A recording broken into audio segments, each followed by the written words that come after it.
Apakah brokoli bisa membuat anak jadi cerdas? Soalnya saya punya keponakan terbilang cerdas. Dan kalau makan selalu minta sayur brokoli. Iya, terima kasih Ibu Rose di Harapan Indah. Pertanyaannya menarik ya. Bahwa kecerdasan anak itu ditentukan oleh banyak faktor gitu ya. Jadi ada faktor gennya, ada faktor lingkungannya, ada faktor paparan paparan tuh apa ya? Kayak misalnya kita ngajak dia main gitu. Oke. Jadi kayak stimulasi, ada stimulasi dari lingkungan. Iya. Kemudian ada faktor gizinya. Dan kalau dari faktor gizi nggak cuma brokoli.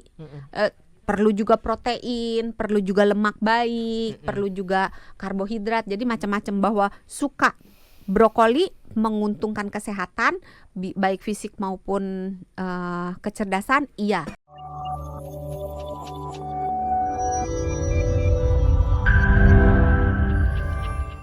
Sama tadi kata Dr. Santi pilih juga ya jenis sayur yang Iya. disukai lebih disukai sama anak-anak cenderung ya. Apa Iya. aja Yang dihindari apa yang disukai? yang disukai? Yang disukai.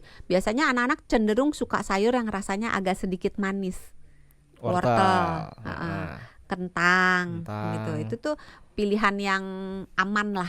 Tapi kalau misalnya maksain anaknya makan yang agak pahit, walaupun mungkin untuk orang yang normal, karena 50% populasi dunia kan termasuk yang normal, bukan yang super sensitif. 25%-nya termasuk yang parah, tidak sensitif banget. Jadi indera pengecapnya tuh sangat tidak sensitif, sangat tidak kuat. Nah, untuk golongan yang ini, makanan tertentu biasa aja nggak pahit, tapi untuk yang super sensitif tuh pahit banget. Kol, termasuk kol yang besar sama kol yang kecil-kecil, tahu kan? Itu termasuk. Terus lobak, selada air, bayam, brokoli. Itu buat golongan orang. Sawi nggak sih? Sawi, ya. Sawi, terong gitu. Itu buat kelompok super sensitif, itu rasanya pahit banget. Jadi jangan maksain, jangan memulai mengenalkan sayur ini kepada anak. Jadi pilih sayur-sayur yang lebih aman tadi, kentang, wortel, jagung itu relatif lebih aman. Ubi, singkong itu relatif lebih aman. Oke, jadi kesimpulannya anak susah makan sayur itu lebih ke masalah gizi atau masalah perilaku sebenarnya, Dok? Macem-macem sih. Macem ya. Tapi masalah gizi ini maksudnya kalau dia di saluran pencernaannya itu bakteri baiknya itu jumlahnya sedikit, maka itu bisa menjadi masalah gizi. Karena si bakteri baik ini makannya kan serat, maka dia akan meminta mempengaruhi otak untuk kepengen makan sayur gitu. Jadi itu kayak lingkaran setan. Jadi kalau nggak diberesin bakteri baiknya, ya dia makin nggak mau makan sayur. Itu mungkin bisa menjadi masalah gizi. Tapi kalau masalah perilaku bisa tadi, memang dia cari perhatian, misalnya kalau dia menolak makan sayur maka orang tuanya akan jadi heboh dan memperhatikan dia misalnya, atau dia trauma, jadi pernah dicekokin atau pernah keselak. Nah itu akan menjadi masalah perilaku gitu. Kita ke pendengar lagi, ada Pak Yono dari Jakarta Utara. Apa benar, Dok, sehabis makan sayuran hijau katanya jangan langsung minum kopi? Selamat malam Pak Yono. Hubungannya apa ya? Kalau hubungannya dengan penyerapan zat besi mungkin bisa.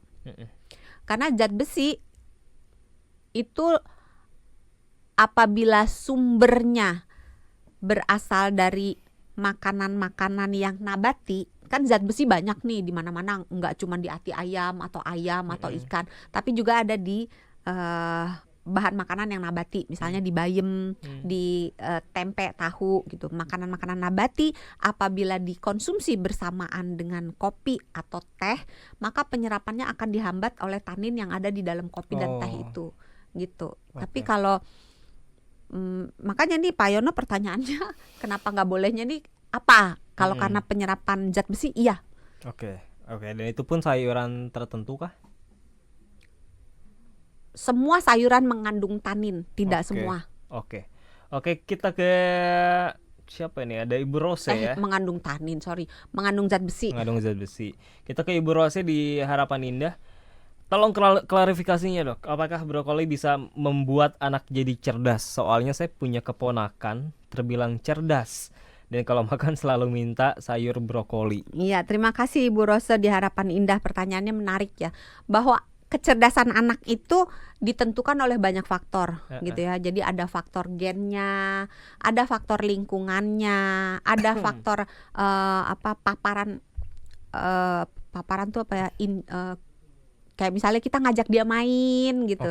Jadi kayak stimulasi, ada stimulasi dari lingkungan. Kemudian ada faktor gizinya. Dan kalau dari faktor gizi nggak cuma brokoli, perlu juga protein, perlu juga lemak baik, perlu juga karbohidrat. Jadi macam-macam, bahwa suka brokoli menguntungkan kesehatan baik fisik maupun kecerdasan, iya. Tapi bukan berarti kalau dia anaknya pinter atau cerdas itu harus dikasih makan brokoli. Itu hanya salah satu pilihan dan salah satu syarat untuk mendapatkan anak yang cerdas, karena kan butuh stimulasi juga, butuh gen juga, butuh makanan yang lain, protein dan sebagainya, butuh tidur juga, butuh gerak fisik juga, macam-macam. Banyak lah penunjangnya. Iya, harus dipenuhi semuanya. Kalau pengen kuat bayam aja, Popeye. Dari umur berapa sebaiknya anak itu diperkenalkan oleh sayur? Dari kecil dari banget, mulai dari dia bayi diperkenalkan makanan Empasi. pendamping, makanan pendamping ASI. Kita kan waktu itu pernah bahas empasi itu, pokoknya semenjak bayinya udah mulai muncul gigi ya. Tidak, bayinya sudah mulai menunjukkan minat terhadap makanan. Benar, minat makanan. Dia bisa mempertahankan posisi badannya.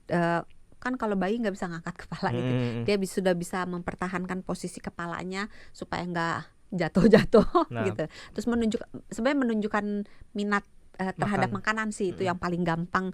Ciri yang paling gampang untuk menunjukkan anak udah siap dikasih makanan pendamping ASI selain umur. Selain umur. Umur tuh paling cepat 6 bulan. Untuk beberapa anak 5 bulan mungkin boleh konsultasi ke dokter anaknya. Start dari situ ya, udah harus mulai diperkenalkan. Udah mulai harus diperkenalkan sayur. Buah dan sayur. Pesan terakhir Dok dari dokter untuk orang tua yang lagi berjuang supaya anaknya mau makan sayur. Jangan putus asa, banyak jalan menuju Roma gitu ya. Pelajari bagaimana cara masak, pelajari tentang gennya, cari sumber mengapa anak ini nggak suka makan sayur, dicek kesehatannya gitu. Kalau kita udah tahu penyebabnya, dibereskan penyebabnya sambil pelan-pelan didik ulang anaknya gitu. Jangan putus asa, karena kasih ibu tidak pernah putus. Mantap.